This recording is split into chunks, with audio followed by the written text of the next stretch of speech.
राधे राधे भक्तों, जय श्री कृष्णा, जय श्री राधे। पितरों को जल अर्पित करने को तर्पण कहा जाता है, जो कि पितरों की आत्मा की शांति के लिए एक जरूरी विधि है। जो अमावस्या तिथि पितरों का तर्पण करने के लिए एक उत्तम तिथि मानी गई है, लेकिन इस बार चैत्र अमावस्या पर सूर्य ग्रहण भी लग रहा है। ऐसे में चलिए जानते हैं कि आप पितरों का किस समय तर्पण कर सकते हैं और किस अमावस्या को आप व्रत रखना जाएगा। सूर्य ग्रहण कब से कब तक रहेगा और सूर्य ग्रहण का सूतक कब से कब तक लगेगा। इस बार चैत्र अमावस्या तिथि प्रारंभ हो रही 28 मार्च दिन शुक्रवार को शाम 7:05 से और अमावस्या तिथि समाप्त होगी 29 मार्च को दिन शनिवार को शाम 4:02 पर। क्योंकि पितरों की पूजा का और पीपल देव की पूजा का शुभ समय हमें 29 मार्च दिन शनिवार को ही प्राप्त होगा, इसलिए इस बार शनिवार 29 मार्च को ही स्नान दान व्रत की अमावस्या रहेगी। यह शनिचरी अमावस्या कहलाएगी। साल का पहला सूर्य ग्रहण भी इसी दिन लगेगा।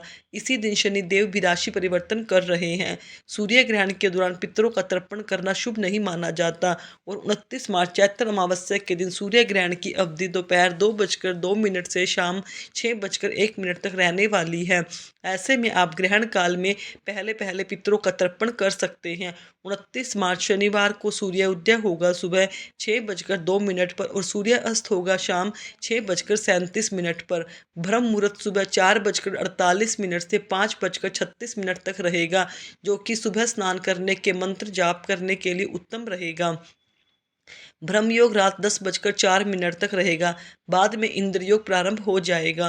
पितरों के नियमित तर्पण श्राद्ध करने का जो भी शुभ मुहूर्त है वह सुबह 11:50 से दोपहर 12:05 तक रहेगा। राहु काल सुबह 9 बजे से 10:30 तक रहेगा। इस समय में आप राहु केतु ग्रह की शांति के लिए उपाय या फिर दान कर सकते हैं। सूर्य ग्रहण का सूतक काल 12 घंटे पहले प्रारंभ हो जाता है, जो कि शुक्रवार की मध्य रात्रि 2:02 से प्रारंभ हो जाएगा।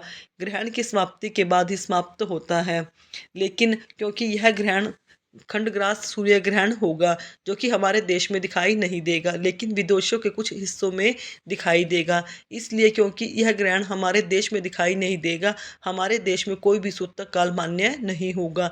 इसलिए आप अमावस्या की पूजा संबंधी कार्य या दान आदि कर सकते हैं। चैत्र अमावस्या के ठीक अगले दिन ही चैत्र नवरात्रि का शुभारंभ होता है। अमावस्या तिथि पर पितरों के नियमित दान तर्पण करने से पितरों की आत्मा को तृप्ति मिलती है। इस दिन शनिदेव की पूजा, भगवान शिव सहित पूरे परिवार की पूजा और भगवान विष्णु और महालक्ष्मी की पूजा का विधान है। अपने अपनी सामर्थ्य के अनुसार कुछ न कुछ दान दक्षिणा निर्धनों को देनी चाहिए। तामसिक भोजन का सेवन करने से बचना चाहिए। और क्योंकि सूर्य ग्रहण भी लग रहा है, भले ही हमारे देश में दिखाई ना दे, लेकिन दिन भर सूर्य देव के मंत्र का जाप आप कर सकते हैं। हमारे देश में कोई भी सूतक काल मान्य नहीं होगा, इसलिए आप अमावस्या की पूजा संबंधी कार्य या दान आदि कर सकते हैं। चैत्र अमावस्या के ठीक अगले दिन से ही चैत्र नवरात्रि का भी शुभारंभ हो रहा है। अमावस्या तिथि पर पितरों के नियमित दान तर्पण करने से पितरों की आत्मा को शांति मिलती है। इस दिन शनिदेव की पूजा, भगवान शिव सहित पूरे परिवार की पूजा, शिव परिवार की पूजा, भगवान विष्णु और माता लक्ष्मी की पूजा का विधान है। अपनी अपनी सामर्थ्य के अनुसार कुछ न कुछ दान दक्षिणा निर्धनों को देनी चाहिए। तामसिक भोजन का सेवन करने से बचना चाहिए। और सूर्य ग्रहण भी लग रहा है, भले ही हमारे देश में दिखाई ना दे, लेकिन दिन भर सूर्य देव के मंत्रों का आप जाप कर सकते हैं। सूर्य ग्रहण की समाप्ति के बाद आप शुद्ध होकर यानी स्नान आदि से निर्वित होकर अपने हाथ से अन्न या धन का दान भी कर सकते हैं। चाहे सूर्य ग्रहण दिखाई दे या ना दे, समाप्ति के बाद स्नान दान करने से पुण्य मिलता है। यह थी आज की वीडियो, आज की दी गई जानकारी।